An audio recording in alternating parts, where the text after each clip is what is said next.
Hello. Hello, I'm here. Welcome, Mr. Kocheta. Thank you for taking the time to speak to our students today. We've got quite a few in. There might be a few dropping in later because we all know how difficult it is to get into Teams sometime. So I will let you start talking. Okay, cool. Hi, folks. So I'm Alex Kocheta. I have to say I've done quite a lot of kind of Teams meetings, but I always find it slightly odd not getting any kind of feedback from people being able to see you. So if you want to pitch in, chip in, ask anything, then that's fine. Shall I open the chat thing as well? So in case you want to type anything in there. So that's cool. So as I say, my name's Alex. I'm a consultant hand surgeon here in Rotherham. Maybe I should tell you a bit about my journey to this point. So I was brought up on the kind of Essex-Hertfordshire border. I went to medical school in London, where I qualified a long time ago now in 1993. Spent 5 years working in London, and then got a job in Shropshire and North Wales, really. So I spent 6 years wandering around in various jobs in the Midlands and North Wales as a registrar. Finished my postgraduate training, and then did fellowship jobs for a couple of years in Derby and Risington.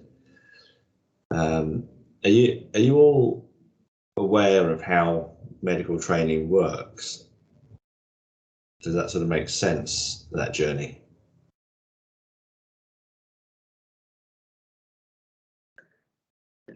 There is some videos on the website that they've seen that talks it through, but it's a bit more standard MTAS, route pathways. So, but hopefully they will have a general understanding. I'm sure if anyone has any questions, they'll put their hand up or put it in the chat box. Cool. So, thanks, Debbie. So you'll be aware that medical school is really just the start of your life and training as a doctor, which never really finishes, because it's always moving forward and there's always new stuff to learn. So I guess that's one of the interesting things in medicine, because you'll have seen over the last 18 months of this pandemic, we've learned so many new things already. And actually my practice as a hand surgeon has changed quite a lot. So I guess we've heard quite a lot in the media about new vaccination things, changes in things that the ICU people are doing to help people breathe and stuff through the pandemic. But what you may not have heard about is all the other little changes that have happened. So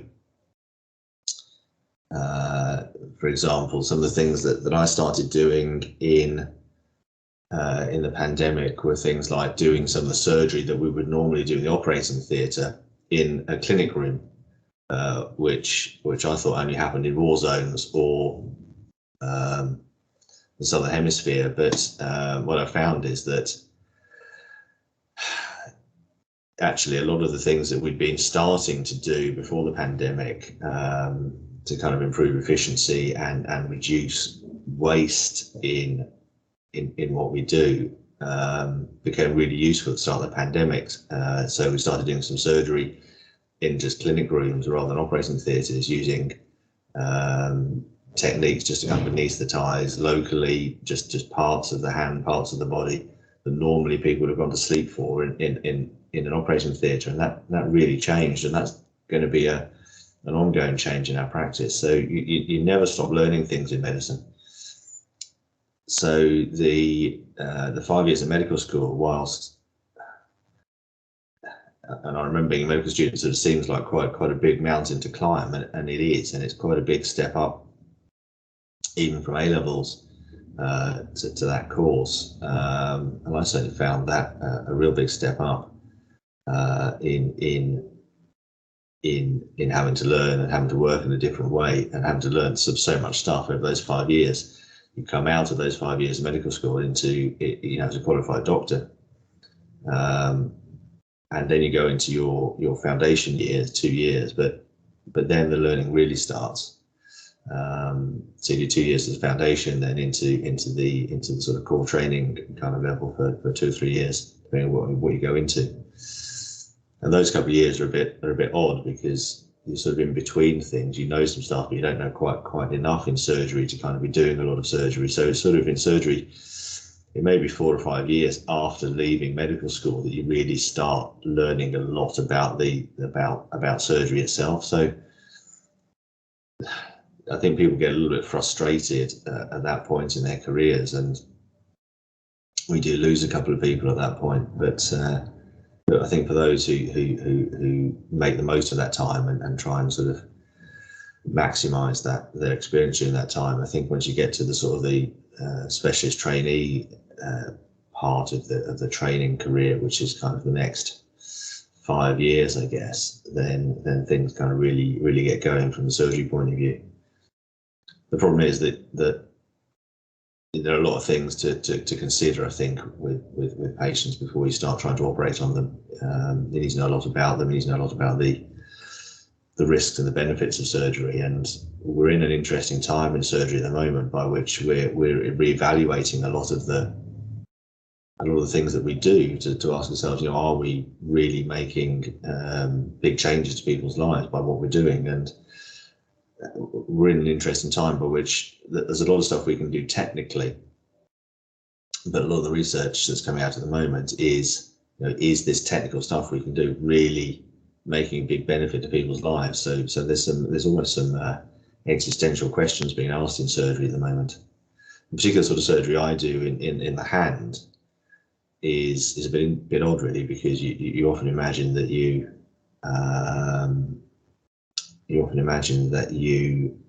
are doing kind of important work in surgery to save people's lives or to cure cancer things, and that's just not what I do as a hand surgeon.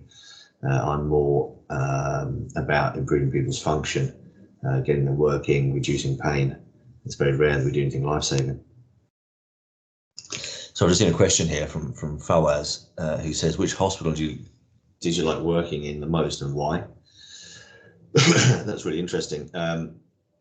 So there's no straightforward answer to that, really. I like where I'm working right now a lot, because in Rotherham, because it's not a huge hospital. There's about 4,000 people that work here. This is the 19th hospital in which I've worked in my career. People tend to move around a little bit less now than they did when I was training. But this hospital is great. It's big enough to have a lot of services and to be able to do quite complex work, but it's not so big that you don't know everybody. Hospitals like the Northern General or the Central Manchester hospitals that have 16 or 20,000 staff, you can't possibly know even a fraction of those people, whereas I know the names of most people I pass in the corridor here, and people are really helpful and friendly here, and always have been. I'm nearly 17 years working here, and that's never changed. So I like this place a lot. I guess I liked where I trained at King's College in London, because I got to know every single bit of that hospital as I was training there. And I like working in Farnborough. I chose one of my house jobs in Farnborough in Kent, because the postgrad unit there had really good food. So they're all interesting. And I guess I like working in Harefield as well, because I was going to be a cardiac surgeon at one point, but decided that may not be such a good idea for various reasons, but that was quite exciting. The first time I saw someone's chest opened and the heart stopped and surgery on it, and the heart restarted at the end of it, I thought that is just amazing. But by the time you see it 200 or 300 or 400 times, it starts to become quite routine and slightly stressful at the same time. So I kind of went off cardiac surgery. I get bored very easily.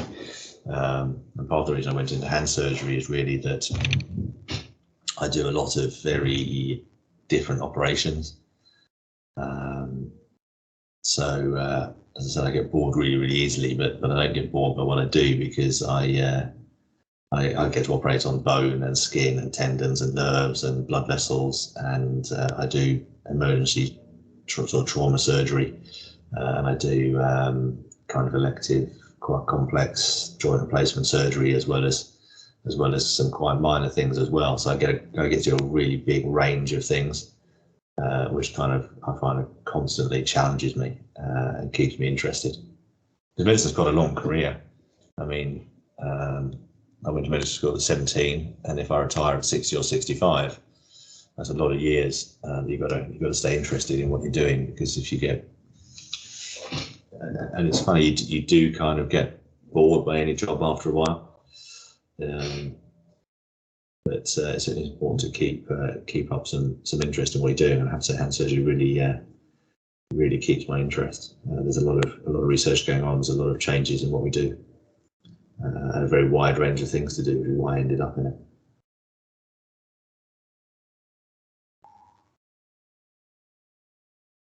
Is there anything you'd particularly like, anybody would particularly like to know from me about career in surgery, career in orthopedic surgery, or anything about hand surgery? Could you tell him about a typical day, week at orthopedics? Oh, someone is just putting that. What is your day-to-day life like? Okay, so I have a mix in my week of various things. So most of my week is clinical activity. So that means seeing patients in the outpatients clinic. So the thing about operating as a surgeon, people think about the surgery a lot, but people have to get into the operating theatre for a reason. So the outpatients clinic is really important. So that means some of you may have had surgery or experienced this. So one of the things that's really important is that we see new patients referred to us from general practitioners, or from the community, or from physiotherapists, or all sorts of people these days, into the hospital. So we see them, we find out about them. I find talking to people really interesting. I find finding out about people's lives really interesting. That's one of the real privileges of medicine, is that people you've never met before will tell you all about their lives, and we have to make the treatment for their conditions fit their life as well, which is an interesting thing. So a lot of the decision making happens in the outpatients clinic, and then we list patients for surgery. So then I operate for sort of 2 days of my working week. I work 5 days a week. And I do outpatients clinics at least 4 a week, maybe 5 a week. So people then have to be seen again after the surgery to make sure the wounds are okay, that they're okay. And in particular with the hand, rehabilitation is really important. So we work very closely with colleagues in physiotherapy and occupational therapy and nursing colleagues to look at wounds, because you can imagine that people are kind of injuring their hands quite a lot, stick them in machines, or we were quite a good line in people having dog bites at the moment. All these dogs that people have got over the lockdown, they seem to be biting people a lot. So a lot of dog bites are dealing with these days. And so my week's split between those clinical activities, and then I do quite a lot of teaching and lecturing, and I also am involved in some sort of managerial, strategic kind of things in terms of working with other healthcare professional colleagues who are not doctors in kind of advanced practice. So there's a group of nurses, physiotherapists, occupational therapists, and other healthcare professionals who are starting to take on increasing roles that doctors would traditionally do, because we don't have enough doctors for the population. We don't have enough medical care. And they're taking on a lot of roles that the doctor would traditionally do, and doing a really good job of that. So I'm kind of involved in assisting with that process as well. So that takes up part of my day. Plus I'm involved in the National Society of Hand Surgery as well. That takes up part of my time as well. So it's quite varied. Excuse excuse me, it's very varied, my working week. Definitely don't get bored. So Jihan said, is there a specific route to take through medical school if you want to get into surgery?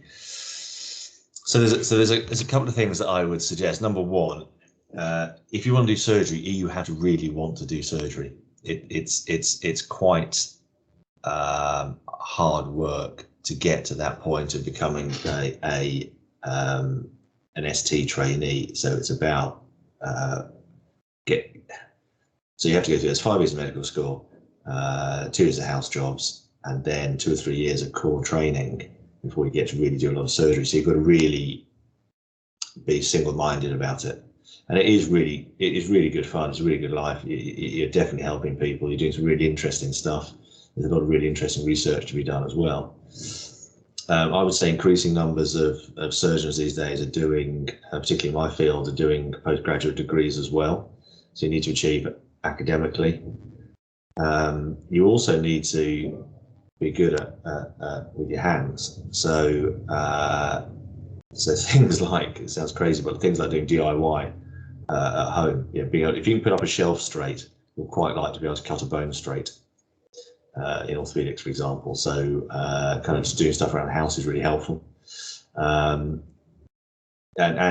you need to show interest to your surgical trainers, and kind of what you get from medical school is what you put into medical school.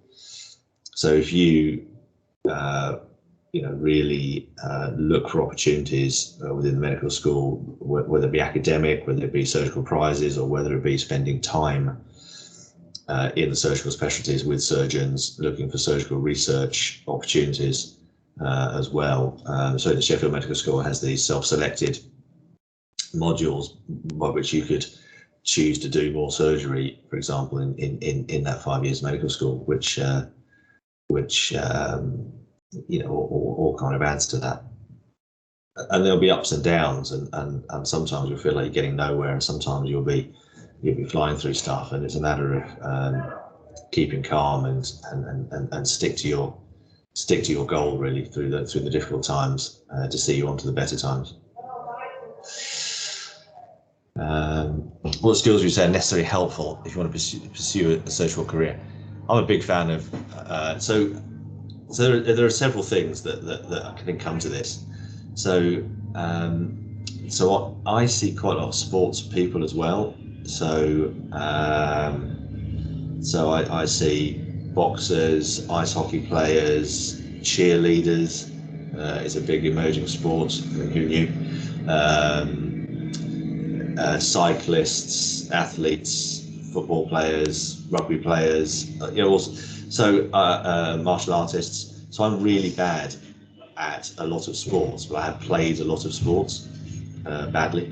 The only thing is that what that's done is given me an idea of what people do. So if a golfer comes to me and says, "So I've got this kind of pain here in my wrist when I do something, and when I take a shot," I kind of know what they're talking about because I've played a bit of golf really badly, but I know what it is to swing a club. So in musculoskeletal surgery, quite a lot of people are sportsmen because it just seems to attract that sort of person, but also it's really helpful to have some idea of what people are talking about. Similarly, having some idea of lots of different just areas of life, just like different sorts of work, different types of tools that people use, is really helpful in having a useful discussion with people. So kind of life experience is useful, but I guess that's useful in all areas of medicine. Being able to talk to people is really important, and really find out what people really want from their treatment and what their symptoms really mean to them and how it's affecting them. So being able to empathise with people, being able to communicate with people and get to the nub of their problem is a really important skill. In medicine in general, is what we used to call bedside manner, but I think it's now called communication. But the big interest in them and finding out what they really want and where they want to get to is really important. And the final thing is you've got to have a degree of dexterity and you've got to be precise.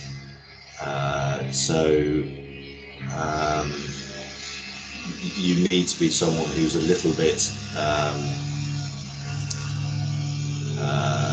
obsessive about what you do, because things have to be accurate, things have to be done in a certain way.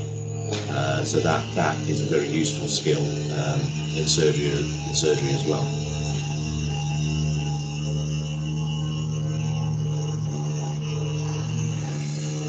Julien's asked an interesting question: what kind of work experience do you think is most useful for med school?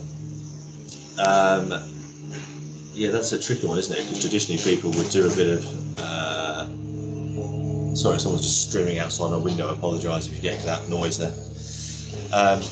What kind of work experience? Well, I mean, traditionally it would be exactly as you've said, with hospitals and care homes. Volunteering work is helpful. Volunteering work with charities that kind of involve people would be helpful, whether that be the homeless, whether it be people, people with addiction, or any other sort of medical charities or social charities might well be useful. As you say, hospital care homes would also be helpful. So it's a bit of a tricky one at the moment, that, isn't it? But I would say volunteering or working with people is probably useful, because the more people you meet and the more you get to understand people, the better doctor you will be. I don't know if that was any use, but educational charities as well, or educational work as well, I think would probably be very useful. There's a lot of education in medical community, both a peer education and obviously of education of students and of junior doctors, because as I said at the start, medicine is an ongoing kind of learning experience. You'll never get to understand the entirety of medicine. You'll never get to understand the entirety of the human body. You have to have an ongoing curiosity for that for a long time, because you'll never get to the end of it. You have to maintain an interest in what you're doing for a long time.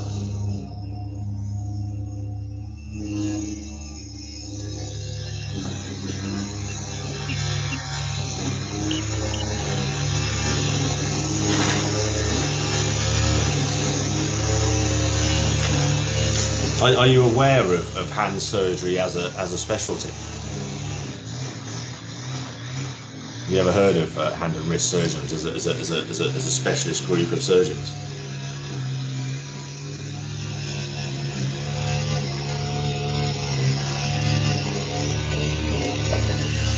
So thanks very much. So hand surgery is what we call a crossover specialty. So you can come to be a hand and wrist surgeon by either training in orthopaedic surgery or in plastic surgery, and there's a national society. In fact, most countries have a national society for hand surgery, because hands are really important. The hands are the expression of the mind in the world. Everything we do has been built with human hands and human brains, and in Leeds, for example, is the National Hand Transplant Centre, who've actually done the greatest number of hand transplants in the world in one centre. In fact, they've done, I think, 8 now complete bilateral upper limb transplants, as well as individual hand transplants. And the problem is that if you've got hands that don't work, you can't do anything. You can't eat.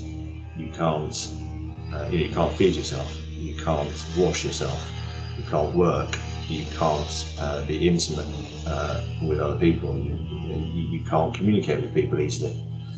So the hands have huge functions, numbers of functions. So maintaining really good hand function is key. And also something like 40% of injuries to the body involve the hands and the wrists. So things like wrist fractures are really common. So people fall over, maybe in the ice and the snow, or they fall over playing sport, or they just trip over and break their wrist, for example. There's 20 or 30 different ways to break your wrist. So we spent a lot of time fixing wrist fractures, or people rupture the tendons or damage the nerves in the hand and wrist. And so we try and reconstruct those to maximize people's function so that they can go about their daily lives and just live the fabric of their lives. There's a small amount of cancer work in it, but not very much. But most of it is really about getting people just to be able to live and work and function in a pain-free and effective sort of way in life. Because without good hand function, you can't do that. And so the reason that people don't really transplant legs, but we do transplant arms and hands, is that you can have a very effective artificial leg that works very well to walk around on, but there's no really very good effective false hand at the moment. Although I think hand transplants will probably die out in about 20 or 30 years, because there's a huge amount of really interesting neuroscience research, engineering research going on into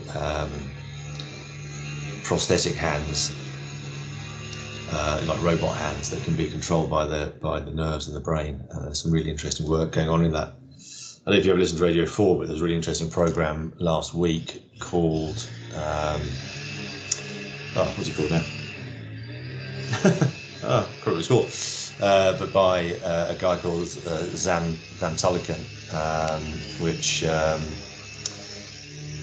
went into the function of the hand and went into these neuroprostheses. Really, really interesting stuff. What made me decide to specialise in hand surgery?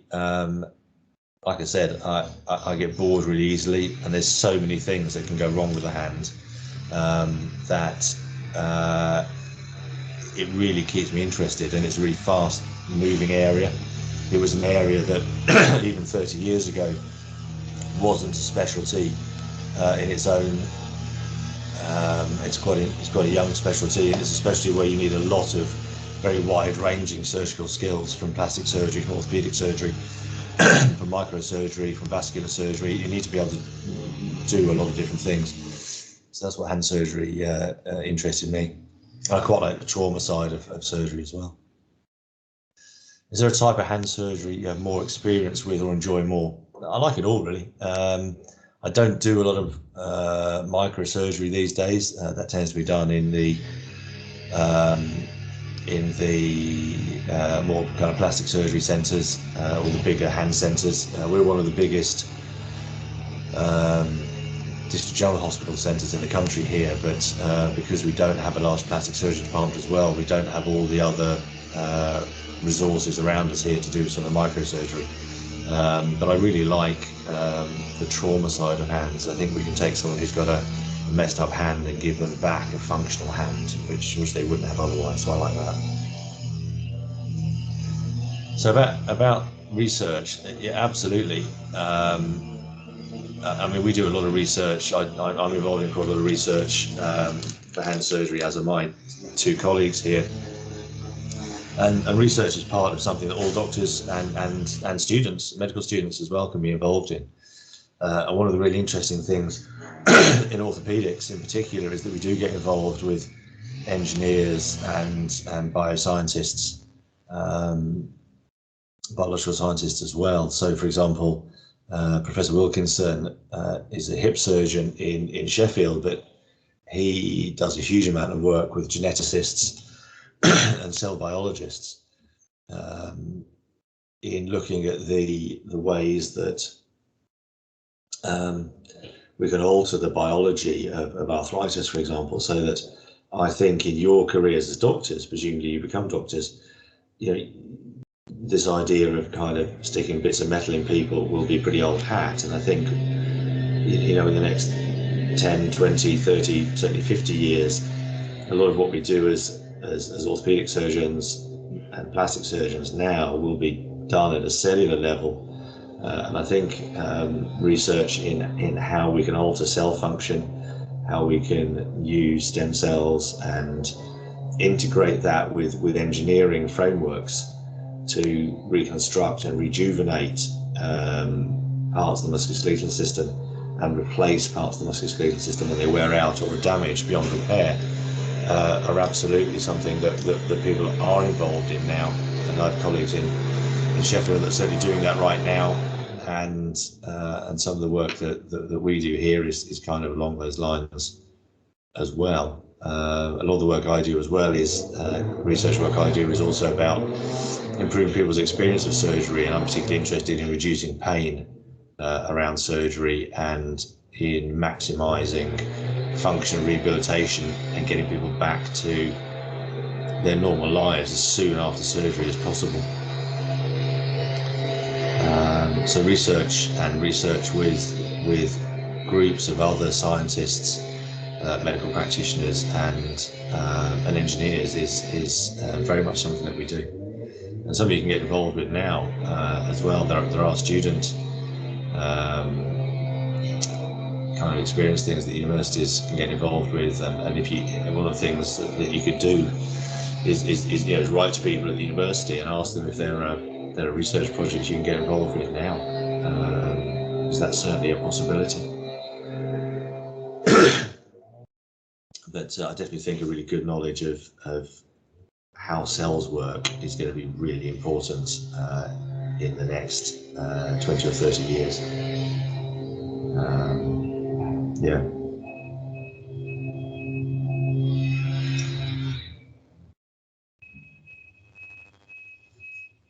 I mean, people now are looking at growing, bits of the body in vats, aren't they? And 3D printing organs as well is happening. So there are I think 20 different organs now that have been 3D printed on collagen matrices and then implanted with stem cells to recreate functional organs like liver, bladder, that sort of thing. And definitely that sort of technology will have a place in replacing digits or even whole hand systems, as will robotics. I think so. Gian's asked if surgeons can be less in demand in the future. Surgery is changing, and particularly vascular surgery went through this about 20 years ago. So a lot of vascular surgery that was being undertaken 20 years ago was suddenly overtaken by radiologists, and the same with cardiac surgery. But there will always be a role for surgeons. I don't think surgery is going to disappear. There'll always be injuries. There'll always be trauma. There'll always be times when you have to, start moving around and doing things inside people to move things about anatomically. Or reconstruct things anatomically. So I don't think surgery is going to disappear, but it will change. I mean, if you think when I was at medical school 30 years ago, people used to get a massive incision across the top of their bellies here like this to get at the gallbladder, and now it's done through a very small incision, down an endoscope, laparoscopy. In fact, I myself had about half my bowel removed a couple of years ago through 6 1 centimetre incisions, which, in other centres, even now, would have been done through a massive incision down the middle of me from there to there. Surgery is changing. A lot of the surgery we do now is minimally invasive because the surgery itself causes injury, and what we want to do is to reduce the injury that we as doctors cause people in trying to help their condition. So I think if you could take a tablet to kind of heal your wounds up, that would be better than having surgery. But right now, that doesn't exist and won't exist for a very long time. So I don't think surgery is going to disappear in the near future, but what we do will change. But that's fine, and that's progress.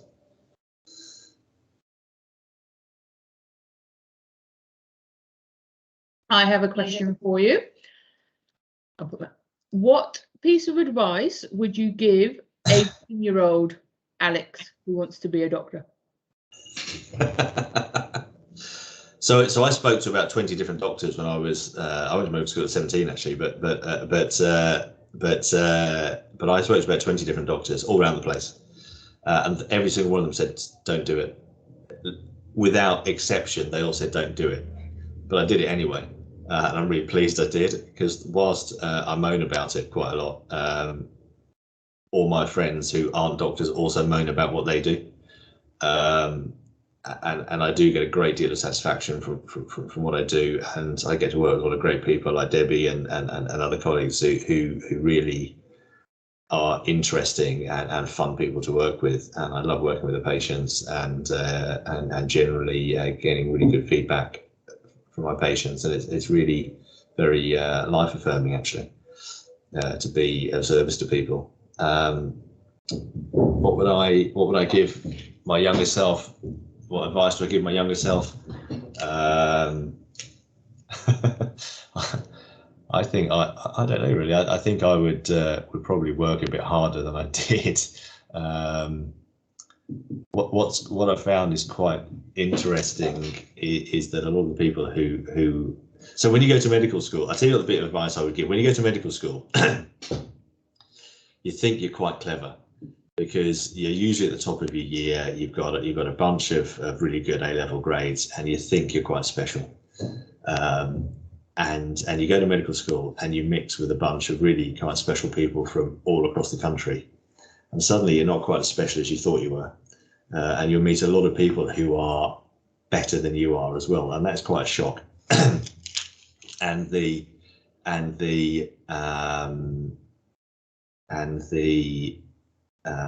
work at medical school, particularly in the first year, I found to be a real step up from A-level. It's much harder, and there's much more of it. And I would probably tell myself not to be too worried about that, because it's a long training, it's a long process, and whilst you've got to pass medical school, otherwise you won't get anywhere. Actually, I had another 12 years of postgraduate training after medical school, so I was in training for 17 years before I became a consultant, and that is a very long time to train. So you kind of imagine that everything is focused on getting the best A-level grades you can, and that is really hard work. And congratulations to anyone who's recently had their A-level grades. But every time you summit an educational mountain, it turns out there's another one beyond it, and it turns out that the easiest one is the one you just passed, and the hardest one is the one that's in front of you. And I think one needs to pace oneself through life, because it turns out that it's a long career with lots of hurdles. I think I took a national level exam every year for at least 20 years. So you've got to pace yourself for that, and kind of relax into it.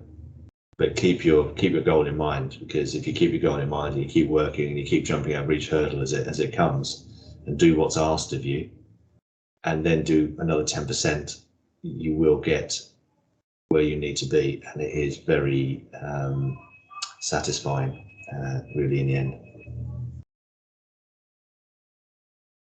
Just got a lot of advice I'd give my young self, apparently. Who knew?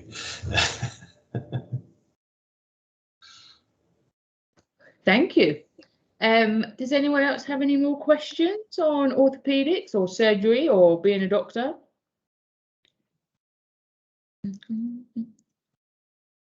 So orthopedics is a really big area. I think you may have had some of my colleagues speak to you as well. Orthopedics is a massive area of surgery. It turns out there's a lot in the musculoskeletal system. There's a lot we can do about it. But so you work on this, well, one of the smallest bits in the hands, with my very limited biological knowledge, but the hand bones are some of the smallest, so it must be more difficult. But also the most important. Mm-hmm. In the words of Master Yoda, judge me by my size, would you? So so if you look at the cortical representation of the body, the hands actually, so there's more brain power going to your little finger than there is to the whole of the lower limb, because your hands are your main sensory organs for touching the world and feeling the world, and they're your main motor organs for manipulating the world. So there's far more brain power going to. This is what hand surgeons look like. There's another hand surgeon here. This is Jay. Whilst they're quite small physically, and people sort of disregard their hands, I think they're so intrinsically human that until something goes wrong with them, you don't realise how important they are. There's nothing that you do in your day that doesn't involve your hands. Nothing, and that's why we transplant them sometimes, and that's why, you know, the number of people that sit in my consultant chair and say, do you know, I did not know how useful my hands were until it didn't work anymore. It's quite phenomenal. Yeah, so whilst they're small and fiddly, they're really, really important. And say orthopedics stopped being a thing. We no longer needed orthopedic surgeons for some reason. What other specialty would you have gone into? What would you go into? What, in medicine? Yeah. As I say, I was quite interested in cardiac surgery, but I decided they were a bit crazy. I don't know really. Probably plastic surgery.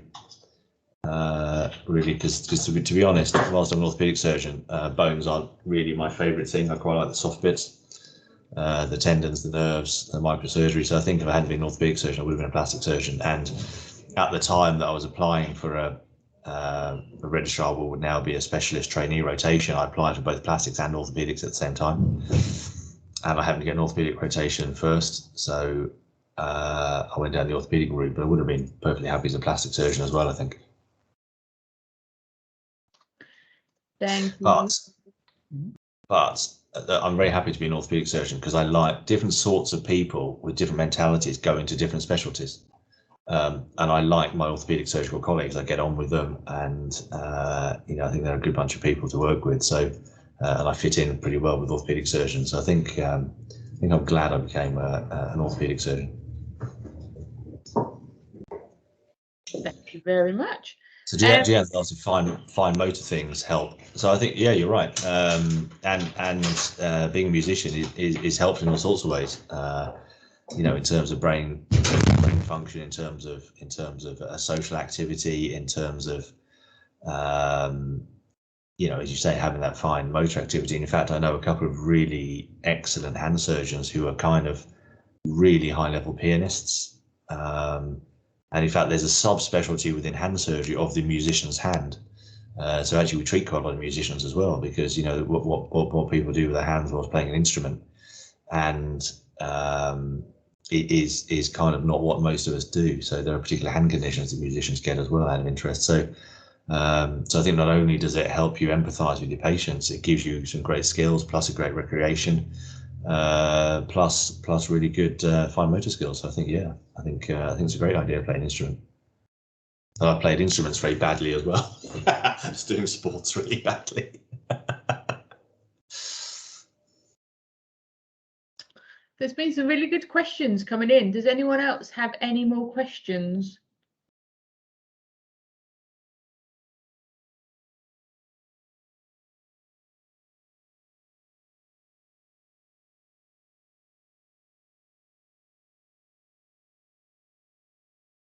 No, nothing seems to be coming in. So Cool. Thank you for taking the time to speak to the students. There was some very interesting questions coming in there.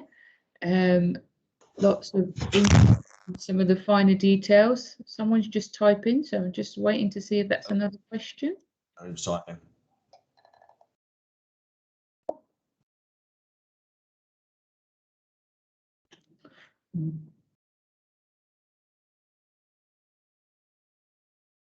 Nope.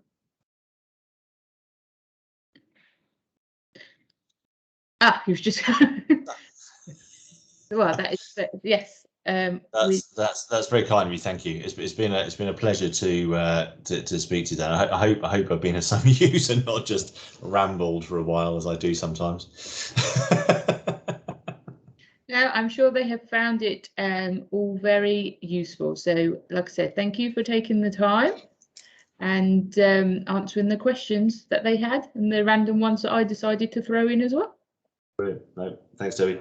Thanks all. I hope there's been some use to you. It's been a it's been a pleasure to speak to you, and I'm very best of luck with your future careers. But and thank you all. If you decide to become surgeons, then it is a good career. It's hard work. It's hard work at the start, particularly, I think. But I think it's worthwhile in the long term. I certainly enjoy it. Thank you very much, and I will see the rest of you tomorrow for another talk. Cool. Bye. Thank you very much. Bye. Take care. Thanks, Debbie. Thanks. Bye.